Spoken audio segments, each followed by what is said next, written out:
I would consider Al Sears probably one of my, in the circle of my 3 to 5 best friends.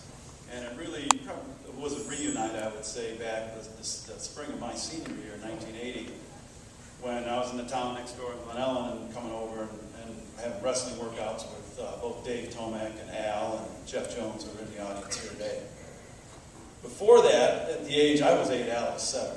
We were both going to Lincoln School. We had a common friend named Tom, and Tom was telling me about this guy named Sears, how tough he is. And I remember the name well because of the store, you know, the Sears Roebuck store. So we finally meet, Tommy's there, you know, he's like, hey, this is Sears, we're in the playground at Lincoln School. And I remember it vividly, just like it was yesterday, it was 40 years ago. And I'm just, yeah. This is the headline. So I remember another time, that same year, I was 8 years old, and somehow he got to chasing me. Al was chasing me, right? I'm running from him, and he punched my ear with the open fist like that, and it hurt. I remember, it hurt a lot. So I immediately, like angry, chased after him, right? And he's doing one of these numbers. I'm chasing him. He's allowing me to catch up to him. He's looking behind. He hits all fours, and I go tumbling forward. I just couldn't beat the guy. So then my family moves away out of state. Fast forward again, we land ourselves in Glen Ellen. I went to Glenbard West High School. So now I'm a junior in high school, and Al's a sophomore. We're at the Hinsdale Central Holiday Tournament, our big tournament. Both schools, both the Tigers and Glenbard West, our big tournament. We got a guy on our team at 185 named Don Berta. Don is a real muscular, big guy, real impressive looking physique. And I see he's got a match going on, and it's over in the far mat over there, and it was with Al. And the score is like 16 to 15. And I'm watching this because Don is who he is. And the guy he's wrestling from the Tigers from Wheaton Central looks like a very, very overgrown 11-year-old. And the match ends, and Don wins by a point, and I was compelled enough to say, well, I got to go find out who that was. And I look at the score sheet, and it's like, Al Sears. Gosh, hilarious. Fast forward one more year. Now we're in the Hinsdale tournament again, our big tournament, one more time. I'm a senior, Al's a junior, it's the semifinal round. And it's heavyweight time, so usually people about heavyweights are starting to clear out of the gym, maybe move around a little bit, getting ready to leave. And not this time, though, because there's this guy named John Allen who went to Hinsdale Central, and he was the #1 ranked heavyweight in the state of Illinois. And Al's got him in the semifinals. And John Allen was built, he looked really, literally like Brian Urlacher did 8 years ago at the age of 18. And so me and my buddies, we're kind of grabbing in the stands, and the match is going on, I'm not paying much attention.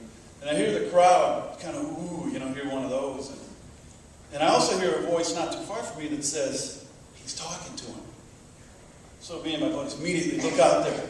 And sure enough, first of all, the score is 4-4. It's in the third period. It's a great match. Al's getting a mullet cannon. Al's a junior, and Alan's a senior. And yeah, and he is. Al is actually talking to him. And if you know Al Sears, he is taunting John Allen. No question about it. Al's accomplishments include his senior year in high school. He came into the state tournament 37-0, and he ended up losing one match and thereby coming back and wrestling for third place. He took third place.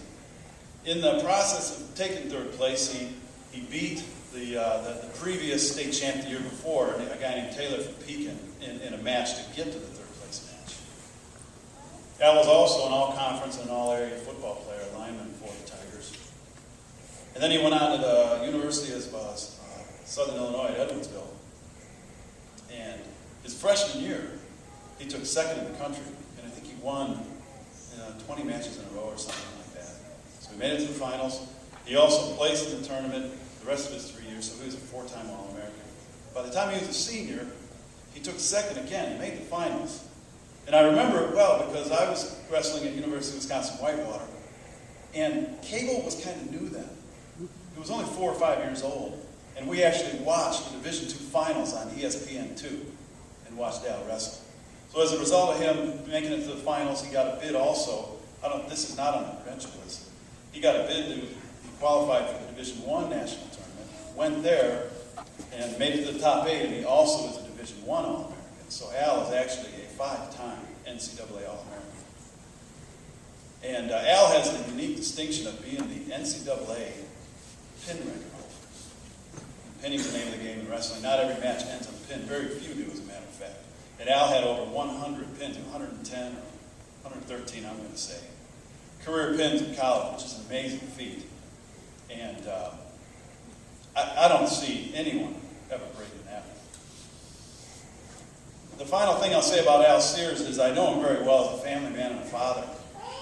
And I know a lot of fathers and husbands. I honestly, and I searched my heart and my brain for this comment before I said it. And I really believe I've not seen a more devoted father and husband than Al Sears. So with that, it's my pleasure to introduce the one and only Al Sears.